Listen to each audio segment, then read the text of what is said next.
Para você que está muito dentro da caverna, né, o que está acontecendo, né?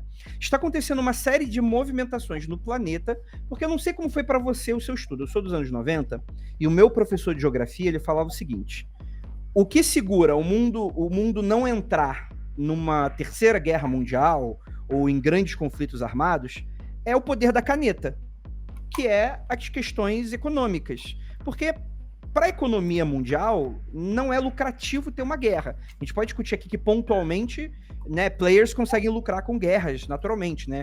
Pessoas, instituições, mas numa escala global, se você quiser comprar, sei lá, da China, do Irã, sei lá, do Raio que eu parto, da Europa, o mais barato possível, você, em teoria, tem que estar pacificado, porque senão a gasolina fica mais cara, né? O avião ele vai ter que dar uma volta maior, tudo fica mais escroto, né? O que acontece é que o mundo está voltando a entrar em ebulição. A gente tem crises econômicas que já eclodiram em vários países, né? Temos países cada vez mais endividados, inclusive países ricos, e temos muito discurso de guerra, e agora com os Estados Unidos invadindo a Venezuela, que não vou entrar nessa discussão, é certo, errado, não sei, porque é uma discussão meio estúpida, o ponto não é esse.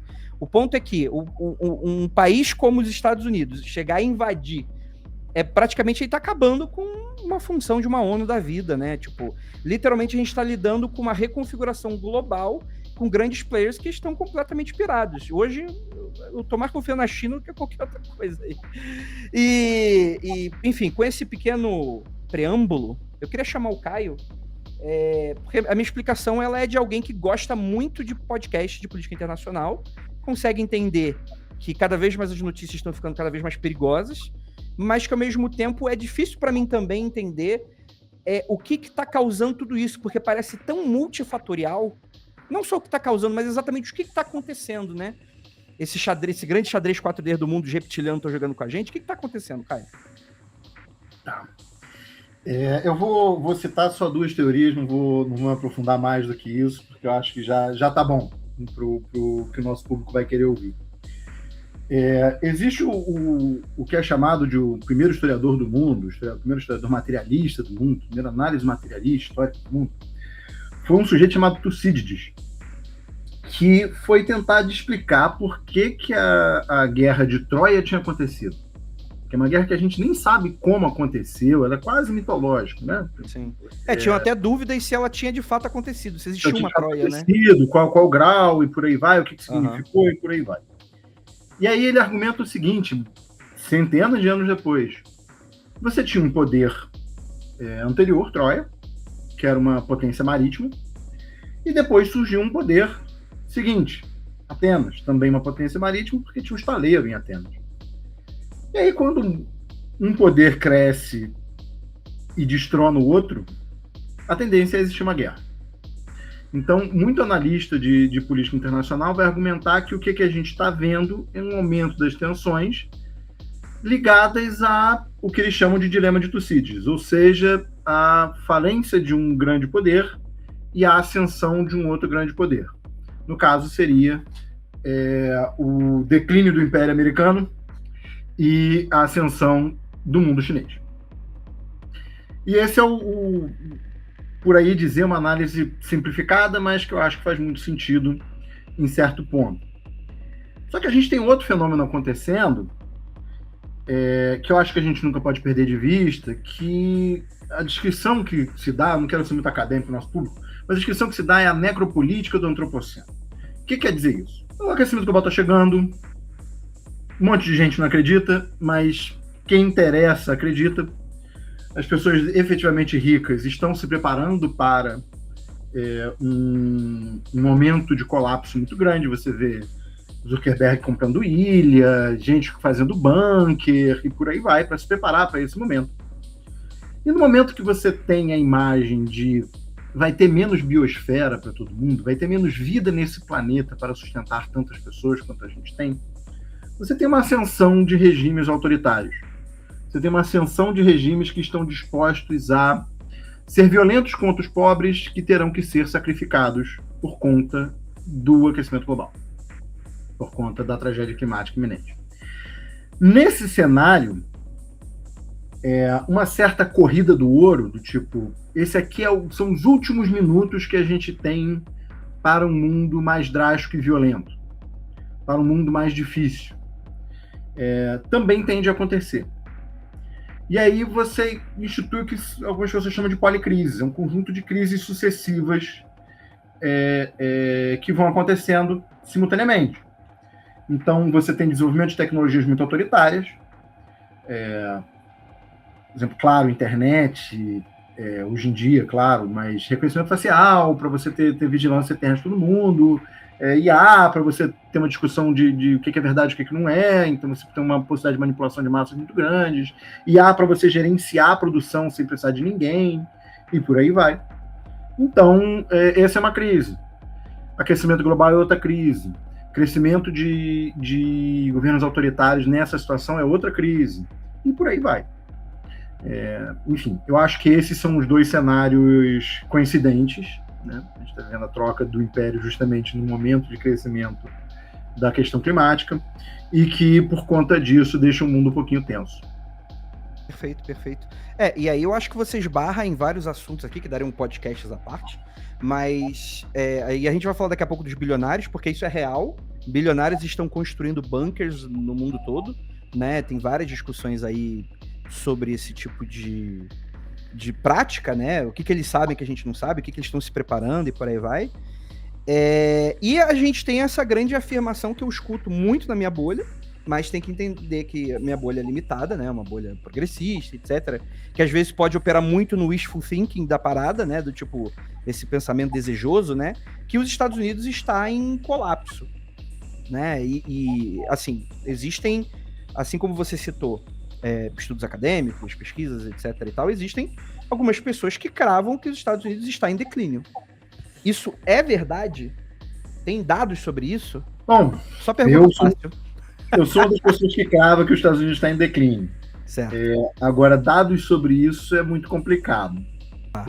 Eu vou explicar por que eu acho isso. Até a década de 70, até a crise do petróleo, os Estados Unidos era a maior potência industrial do mundo e em crescimento. Uhum. Eles exportavam muito produto manufaturado, caro, importavam muito produto barato, muita matéria-prima para produzir esses produtos. Isso gerava um problema na balança de pagamento dos países. Os países exportavam coisas baratas, importavam coisas caras, ficavam sem recursos. O que eles faziam para, então, a moeda desses países não degringolar, não ir para os caralho, e aí eles terem prejuízo, não conseguirem receber essas matérias-primas, não terem mercado consumidor e por aí vai, eles investiam de volta esse dinheiro. Eles investiam de volta, em especial, nos derrotados da Segunda Guerra Mundial. Então, Alemanha e Japão. Como uma forma de conter o comunismo, eram os dois países que estavam, por assim dizer, na fronteira, um da Rússia, outro, em certo sentido, da Rússia e da China. Então, eles faziam isso, o Plano Marshall e por aí vai. E isso funcionou até a década de 70. Na década de 70, isso foi trocado por outra brincadeirinha, que foi, olha, a gente domina o dólar, todo mundo usa dólar, o padrão ouro foi embora, a gente vai fazer a crise do petróleo, a gente vai deixar de ser um país que investe no mundo afora, a gente vai deixar de ser um país que exporta para o mundo afora. Agora a gente é um país deficitário em balança comercial. Os Estados Unidos importa mais do que exporta, compra mais produtos do que vende. E a gente vai ser um país deficitário em gasto público. É um país que gasta mais do que ganha. Impressora de dinheiro, como se brinca entre os ANCAPs, ligado o tempo todo. E a gente vai compensar isso tudo recebendo investimento. Todo país do mundo, toda empresa do mundo tem que ter dólar, tem que investir na nossa dívida, e eles têm uma dívida trilionária, todo país do mundo usa isso, e eles só podiam fazer isso, na verdade, porque eles tinham o monopólio do dólar. Sim. Isso, um pequeno parênteses, né, se deve ao fato de que, como você falou muito en passant, o mundo usava ouro como um lastro, né, tipo, então as coisas, elas tinham, era baseado no valor de algo material, e de repente o dólar se tornou esse lastro, né, que foi a grande jogada da década de 70 nos Estados Unidos, para fazer o mundo depender dos Estados Unidos. Então hoje, por exemplo, se um país... Foi um pouco antes, a diferença que aconteceu foi que na década de 70 teve a crise do petróleo, então eles passaram a exportar mais do que importar, e antes, eles mudaram do dólar pro ouro antes, e aí disseram, não, se preocupe não, que a gente não vai fazer besteira. Aí na década de 70 eles começaram a fazer besteira. Perfeito. Então, Andrei, e um elemento importante para esse elemento da década de 70 foi acordos com países produtores de petróleo. Então, quando esses países aceitam negociar, vender o petróleo à base do dólar, isso fortifica a posição do dólar. Porque, então, se você quisesse comprar petróleo, você tinha que adquirir dólares para comprar o petróleo. Por isso que países como a Arábia Saudita, por exemplo, e outros países da região, grandes produtores de petróleo, são muito importantes para a aliança com os americanos. Porque esses países também lastreiam o dólar, porque eles negociam em dólar. Sim. Todo mundo precisa de dólar agora para fazer comércio, então o dólar ele cresce pra caralho. E a única empresa que emite dólar é os Estados Unidos, né? Essa grande empresa. Só que isso acabou. Essa fase foi acabando em 2008, depois da crise de 2008. Agora, uma grande parte dos países do mundo está buscando alternativas ao uso do dólar. Em especial, isso é liderado pelo BRICS. Uma pessoa que fala isso sem parar e é fruto de 1 bilhão de conspiração é o Lula. O Lula fala, não, e as pessoas falam, não, vou fazer uma moeda única com China, Índia. Não vai fazer uma moeda única com China, Índia, África do Sul, e Brasil, e Rússia. Não tem isso. O que tem quando o Brasil exportar para a Rússia, a gente não precisa mais comprar dólar para fazer essa exportação. Uma compra a gente direta, usa uma cesta de moedas, um pouquinho de euro, um pouquinho de iene, um pouquinho disso aqui, a gente cria uma moeda que nada mais é do que um agregado de outras moedas, e a gente para de usar o dólar.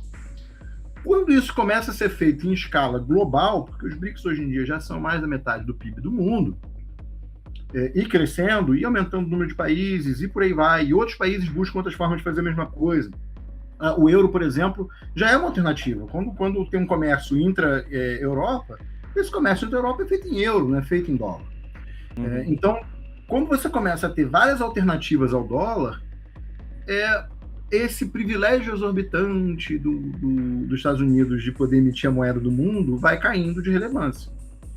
E uma das pessoas mais chateadas com isso é o Trump. Quando o Trump foi falar de tarifa, o argumento que todo mundo comentou aqui, na baixa política e tal, era o Jair Bolsonaro. Vemos que, na cabeça do Trump, o Jair Bolsonaro é a 25ª preocupação, citando. Talvez a 15ª. O que ele falava, no fundo, ali, de vez em quando, a gente esquecia de ler, muitas vezes, era, não, o Brasil faz uma coisa muito ruim aí com esse negócio de usar dólar. E foi um tema do iniciozinho desse novo governo Lula, foi esse tema. Eu vou parar de usar dólar. Vai fazer uma moeda dos BRICS, não tem como acontecer. Não é nem isso que ele está falando. Aí depois o Trump foi reagindo. Então, o que a gente tem, no final das contas, é esse declínio do uso do dólar. Então, esse é um declínio que existe, né? Esse existe. Outro declínio que eu não acho irrelevante é o seguinte, cara. O Império não vive na porrada só. Um poderio militar não é só na porrada. Não é só do tipo, eu tenho maior... É importante pra caralho. Mas você só consegue se manter como império quando existe muita gente que não está nem disposta a discutir resistir a você. É o que se chama de soft power.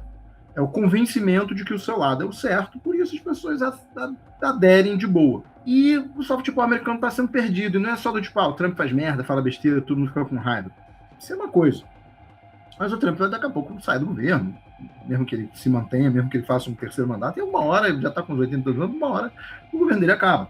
A preocupação é, amanhã esses caras vão eleger outro Trump, cara. Que merda, que saco. E do tipo, não tem uma burguesia americana para dizer assim, Trump, para com isso, tá pentelhando ali meus negócios ali no outro país ali, que saco. Também não acontece. E você está vendo vários momentos que países aliados dos Estados Unidos estão fazendo coisas que a rigor o governo americano da hora não quer. Um caso foi essa tentativa de golpe na Coreia do Sul. O país está lá, governo de centro-direita, de direita, na verdade, não acontecendo nada demais, tem uma denúnciazinha de corrupção, tu me mete um golpe, do lado de um inimigo histórico que a gente tem, cheio de bomba nuclear, que confusão do caralho que você fez. O Biden era contra, todo mundo era contra, o presidente sul-coreano fez mesmo assim, e agora foi preso por isso. Mas é um exemplo clássico de, tô perdendo o controle. As pessoas estão fazendo um conjunto de coisas que não são aquilo que eu quero imediato. E aí piora quando o Trump faz coisas do tipo, eu quero a Groenlândia, que é uma das coisas que a Europa... A A Venezuela é um cachorro morto, né? É muito fácil bater na Venezuela. Cara, a Venezuela acabou até com aliados históricos, com alianças históricas, pô. PT, Lula, etc e tal, virou as coisas, porque, porra, a última foi foda, né? Então, vamos dizer assim, é uma causa perdida ficar nessa discussão se vale ou se não vale. É claro que o Trump não pode simplesmente invadir um outro país, mas é fácil invadir quando ninguém gosta. Agora, uma Groenlândia... Digamos que a Venezuela e o Irã são dois países que os Estados Unidos estão cometendo absurdos contra. Ninguém vai discutir o que é moralmente correto você invadir, matar 80 pessoas, sequestrar o cara e depois dizer, não, eu tinha sequestrado por conta de drogas. Aí na hora de processar o cara, não tem droga nenhuma. Maluco, mas pelo menos a narrativa meio que, tipo, guerra ao terror, etc. Sim. Mas Groenlândia, tipo, então tu vê que claramente não... Eram países muito malditos, né? Eram países com muita propaganda negativa. Você tinha uma propaganda negativa muito forte contra eles, por isso eles ficam difíceis de conseguir aliados, como você descreveu. Era um problema real. E eles sabiam disso. E o governo Maduro estava com um problema de popularidade também. Sanção econômica é uma questão muito séria e é uma questão que afeta os Estados Unidos. Sanção econômica não funciona como se quer, mas mata muita gente. Faz muito mal para um país. Falta remédio, falta comida, a população empobrece. Os Estados Unidos hoje em dia criou uma indústria da sanção econômica. Tem matéria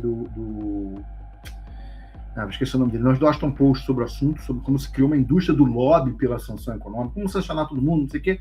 É um inferno essa história.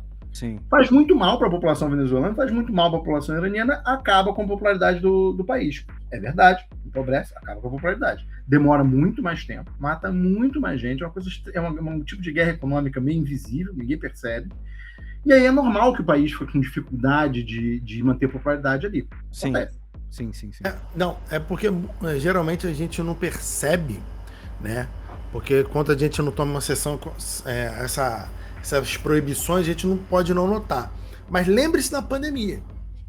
Lembre de que a produção mundial ela é tão dependente uma da outra, que quando os outros países param de poder vender para você acaba não tendo produtos muitas vezes básicos no seu país, que muitas vezes a gente se pergunta, caramba, como esse país aqui não produz máscara? Lembra da máscara? Que não chegou uma época que não tinha mais? Tinha países, sei lá, a Austrália acabou com papel higiênico, porque tudo era importado, é um negócio simples. O Brasil é muito grande, então se produz muitas coisas no Brasil. Uma coisa que eu estava falando de países menores, com a indústria, o mercado mais reduzido, esses países compram coisas muito básicas, né? Muitas vezes, desde um insumo de remédio até, sei lá, porque seringas, no mundo antigo, né, o mundo que a gente está deixando de ser, o país não precisava produzir tudo. Você comprava, você produzia aquilo que dava mais dinheiro, você comprava às vezes um básico e você não precisava industrializar para aquilo, porque às vezes era uma coisa muito do tipo, porra, mano, tem uma China ali que eu vou comprar máscara. Porque se eu produzir aqui, porra, para chegar nesse preço, então não, compra logo da China direto, né? E esse mundo tá deixando de existir, né? Justamente. Essa é o que muita gente critica com razão o argumento americano hoje. Caraca, esqueci o seu nome agora. Como você disse. Caio. Como Caio disse, os Estados Unidos assumiu o risco de não vamos ser industrializados, vamos comprar barato para a nossa população, aproveitar que a nossa moeda é muito mais forte, e aqui a galera torrar dinheiro, porque vai ser tudo muito barato nos Estados Unidos. E aí hoje que esse preço, esse ônus está chegando forte, né? Industrialização, pouca produção interna de vários produtos muito simples, inclusive a queda de emprego passa por isso. Os Estados Unidos falou, então, não gosto mais desse jogo, vou virar o tabuleiro. Ué, você fez o tabuleiro, você montou o tabuleiro, você mandou todo mundo te obedecer, agora que tá assim, beleza, e você falou, não quero mais. E aí tu chuta o tabuleiro. E convenhamos também que é um certo remorso do comprador, como se diz. Os Estados Unidos passou todo o seu polo industrial, tudo. Uma grande parte do seu polo industrial, desde a década de 90, para a China, para os tigres asiáticos, e por aí vai. A mão de obra deles é barata, eles produzem mais barato, a gente compra mais barato, maravilha. Só que, como você disse, tem um problema aí, né, cara? Beleza, a gente compra mais barato. E o emprego vai para lá. Então a gente compra mais barato tendo menos dinheiro. Os Estados Unidos conseguiu compensar isso em parte, porque sendo eles os gerentes das finanças do mundo, sendo o lugar onde tem todos os contratos, todas as sedes de empresa, a bolsa de valores, não sei o quê, existe uma certa classe gerencial muito abastada nos Estados Unidos. Só que o fosso entre essa classe gerencial e o cidadão comum americano explodiu. As pessoas... não é só latino e negro que são pobres lá. Existe uma grande massa de white trash, como eles dizem, de pessoas brancas pobres. Aquele filme lá do J.D. Vance, da vida da mãe dele, que era uma dessas pessoas, e por aí vai, mãe, avó, e por aí vai. Isso explodiu. E isso está um pouco também por parte na história de quem votou quem foi o tronco da base de apoio do Trump. Era gente que, em sendo branco, achava que sempre ia ter condição de comprar coisas, sempre ia ter comida, sempre ia ter tudo. Começou a ficar muito desempregada. Nos Estados Unidos você tem essa coisa das coisas serem baratas, mas também tem uma brincadeira que foi acontecendo, um processo, se chama walmartização. Algumas pessoas chamam de walmartização. Que é você vai comprando mais barato, mas você vai perdendo qualidade de consumo. Então você compra atacado, pizza congelada, produtos cada vez maiores, com cada vez menos mão de obra na logística, com cada vez menos mão de obra na venda. Você passa barra de chocolate com menos cacau, né? Acho que todo mundo sente isso no mercado, né? Foda. Todo mundo sente isso no mercado e é isso, assim, tipo, é um produto que dura menos tempo e atacado mesmo, cara. Os Estados Unidos é um lugar onde você compra comida em balde. De fato, alguns tipos de comida você compra como consumidor final, você vai no atacado e compra um balde de comida de sei lá o que, sabe? De algum tipo de coisa que você come. Então, isso também foi tendo um impacto, assim, houve um empobrecimento da população, e uma população empobrecendo assim se radicaliza. E no caso específico dos Estados Unidos, como um país que não tem esquerda, tem uma esquerda socialista ou social-democrata, cada vez menor e muito urbana e por aí vai, essas pessoas se radicalizaram pela direita. Nós somos contra o sistema pela direita. E aí tem uma questão racial e por aí vai, então isso aí fortaleceu ainda por cima um crescimento de um governo de extrema-direita. O manual do fascismo, né? Uma boa forma de criar um fascismo foi esse processo. Uma boa fórmulazinha de se chegar nesse ponto. Sim. Tem aquela coisa, né? É igual herpes, né? A crise econômica e tá aí de volta, né? É um pouco dessa parada e tal, né? Pô, tá, e aí a gente tem esses pontos que eles estão a olhos vistos, né? A gente tem uma China cada vez maior, e a leitura que eu vejo o pessoal fazer é que, eventualmente, a China vai passar economicamente os Estados Unidos, se já não passaram, né? Mas, por enquanto, se passaram, né? Deve estar leve ainda. E o Trump acionou meio que uma espécie de freio de mão do tipo, já que eu não posso ganhar a brincadeira, eu vou pegar a bola e eu vou tentar subir pro prédio, pro meu apartamento de volta, etc e tal. Só que aí muita gente fica questionando, acho que um pouco com razão, por exemplo, essa política de taxação, né? Taxa não sei quanto, 100%, porque em teoria isso é muito ruim para os Estados Unidos, né? E aí começam essas discussões meio... que para algumas pessoas, eu acho que eu concordo com algumas leituras, outras eu sinto que parece um grande xadrez 4D, do tipo, não, Trump com certeza sabe de coisas, e e o ET de Varginha. Andrei, Fale. me mandaram mensagem recentemente falando que o Trump, assim como o Putin e o Trump, tinham um plano de aumentar a quantidade de armas no mundo, dos países entrarem numa corrida armamentista, porque ele sabe que em 2027 vai vir ataque alienígena. Então, eles estariam fazendo isso, e o Putin começou isso na Ucrânia, e aí ele falou para o Trump, e o Trump concordou e fechou esse acordo com ele. Pô, gostei, hein? Pra mim agora é isso aí. Pra mim agora em vez deles falarem, né, gente, o ataque alienígena tá vindo, então vamos desarmar, eles falaram, pô, que tal se a gente bagunçar o esquema, e aí todo mundo vai querer se armar, e é por isso que ele pediu para a OTAN aumentar os gastos, aí os outros países aumentam também porque ficam com medo do outro, entendeu? É sobre isso, me mandaram isso. Eu falei, tu acredita nisso ou tu só tá me mandando por curiosidade? A pessoa falou, o que tu acha? Eu falei, o que tu acha é foda, né? Depois, razão. Não, tá certo. Tá certo, né?